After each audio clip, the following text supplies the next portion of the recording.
That's all. So Bray Wyatt is very quick. A little quick segment. We saw, the highlights of the Pitch Black match, which I kind of hated just because I hated to see that they were like, LA Knight is being dominated. And I was like, this is so rude. They're obviously keeping him off TV, so he has to sell that. Just sell it.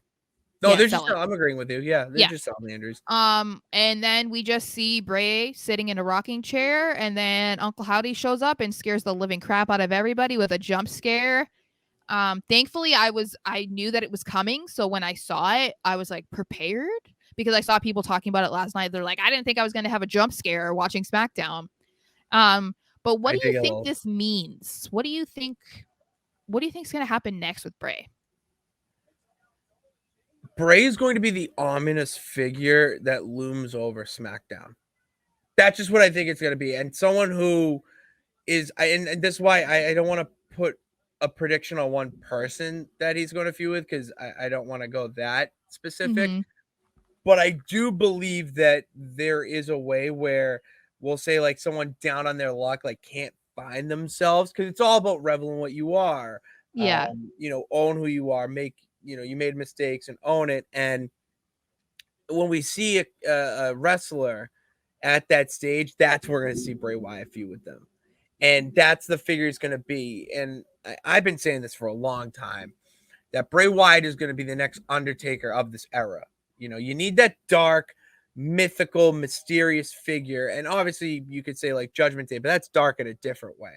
That's a really different dark. This is very, psychological and really, if done well, which has been so far, entertaining as hell. And the thing with Bray Wyatt now is that he's so over, and I wouldn't even say he's protected. It's just because he's so over, he's protected, if that makes sense. That you don't have to rush him for TV. If you keep doing this shit, you're going to have Bray Wyatt fans who are going to tune in, and they're going to still go on live streams and talk about a 3-minute segment for about 33 minutes. So if that's the goal with it, and this Uncle Howdy nonsense, you could really do anything with it, because I'm Sarah, your point that, and I keep referring to it because it just makes sense for this era and this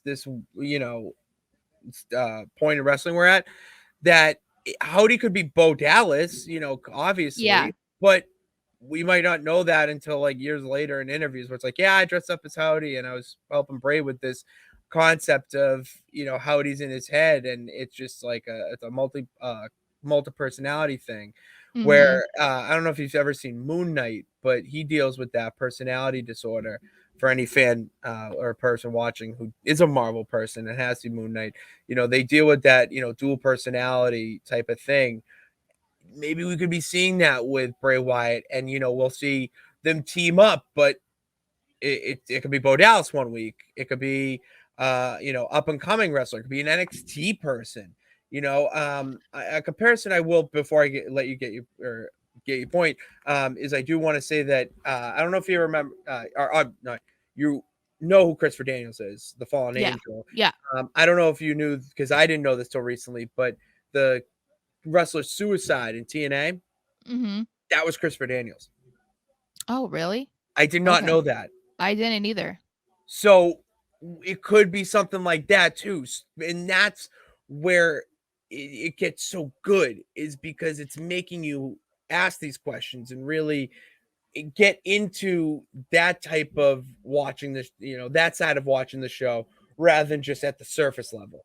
That's what I love about it. I feel like, because you mentioned The Undertaker, I feel like it could be kind of cool if they made Uncle Howdy someone that you never know who he really is, but kind of have him as a pairing with Bray Wyatt, kind of the same way that we saw Paul Bearer and The Undertaker. I feel like that would be kind of cool, because I really still love my theory that he's not a real person, but it would be cool if they kind of treat him as a real person.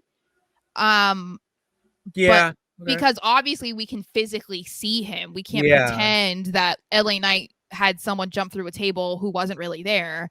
LA Knight just burned into flames. That didn't happen. But I feel I think that would be a cooler way to take this whole storyline. Instead of making it an obvious, oh, it's Bo Dallas, and that's mostly because people just want a brother and a brother to work together. That's basically Yeah. the only reason why people want it to be Bo Dallas. There's no other reason. There's literally nothing. No one's like a Bo Lever still, except for me, and even that is few and far between.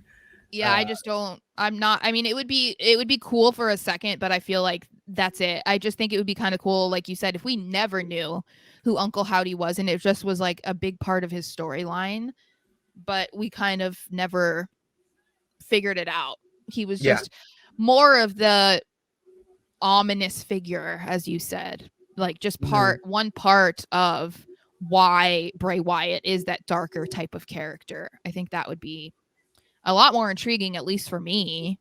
I don't know if everybody else would, but